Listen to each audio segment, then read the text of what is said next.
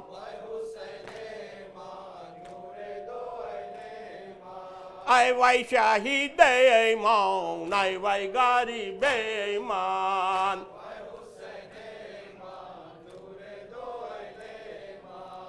بارے لاہا بیتانے پارائے منجر چے کو نام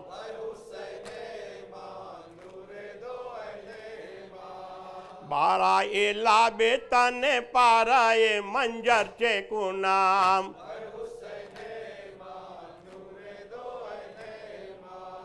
بادستے تیرے کا سنبانی یہ منجر چے کو نام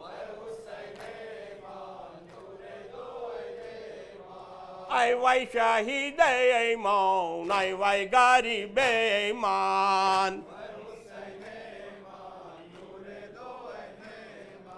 گفت لیلا بعد صدگام گفت لیلا بعد صدگام کہ جوانام نامرادام جانب میدان برو آرام جانام گفت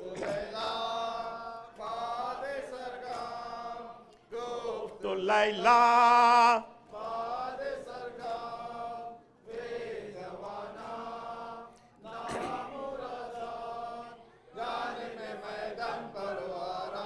سے جانا ہم گفت لیلا بعد صدگام گفت لیلا بعد صدگام کہ جوانام نامرادام کہ جوانام نامرادام جانب میدان برو آرام جانا ہم گفت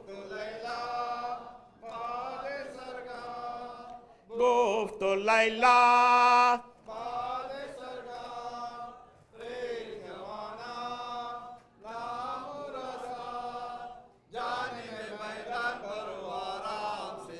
نا ہم سود امیدام نا امیدے سود امیدام نا امیدے آخر ازمان دل برے دے حجلی دامادی خود را نہ دے دے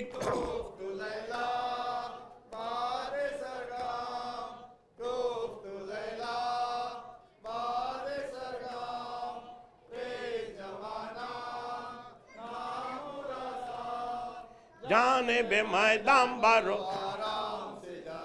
ہم اے رفیقان ناز بیارید اے رفیقان ناز بیارید ناو سے یک بار را بیارید ناو سے یک بار را بیارید بے تو برندم خم لیلاو بے سپارید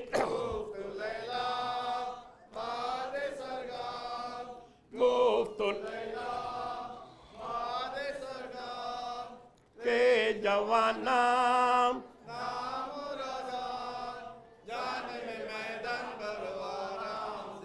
نام بود امیدام جان مادر بود امیدام جان مادر اے صفیے روز محشر یوسف کنعانی لیلا مستعار گفت لیلا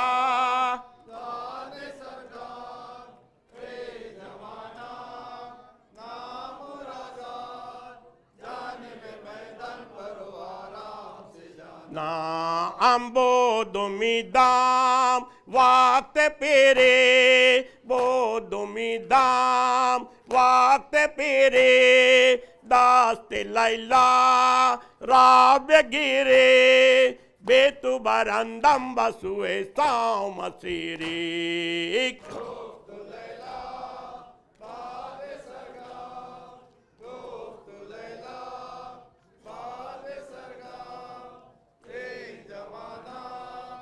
نامور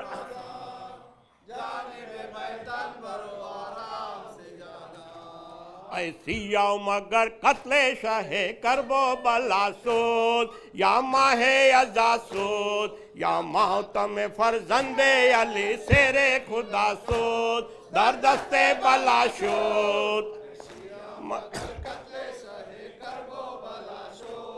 یا ماہ ازا سود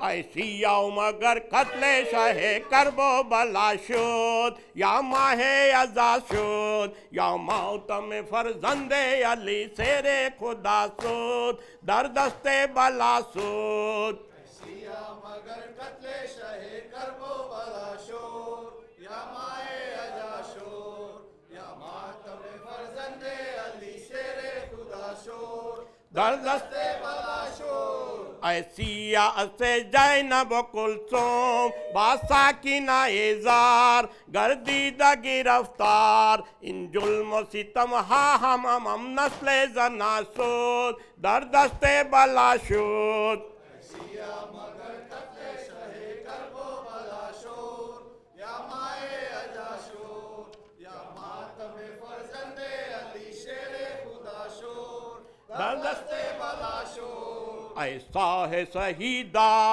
اے عزیز مادر ایسا ہے شہیدہ اے عزیز مادر آخر تو صدیق استا اے بے کس یاور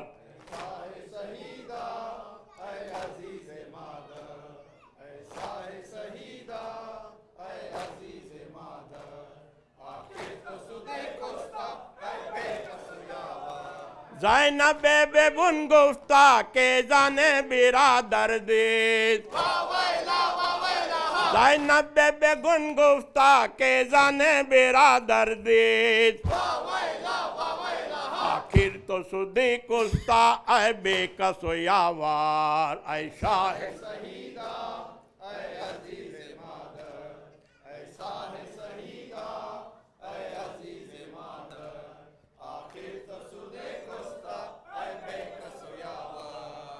اے بے برادر زینب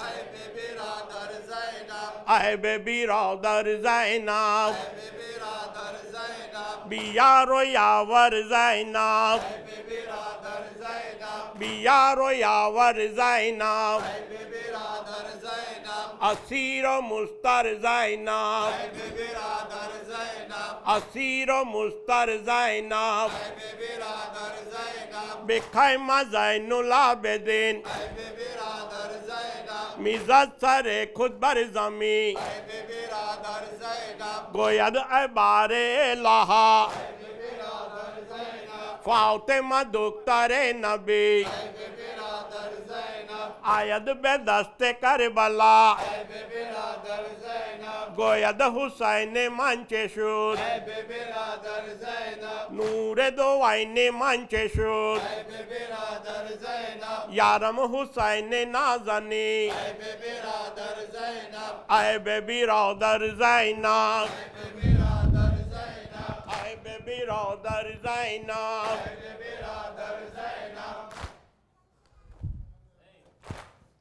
کربلا کربلا کربلا کربلا کربلا کربلا کربلا کربلا تیرے عباس کے پرچم کو سلامی دیں گے کربلا کربلا کربلا جب تلک چاند ستاروں میں چمک باقی ہے جب تلک چاند ستاروں میں چمک باقی ہے جب تلک عرص سلامت پہ چمک باقی ہے جب تلک عرص سلامت پہ چمک باقی ہے جب تلک پھول کے دامن میں مہک باقی ہے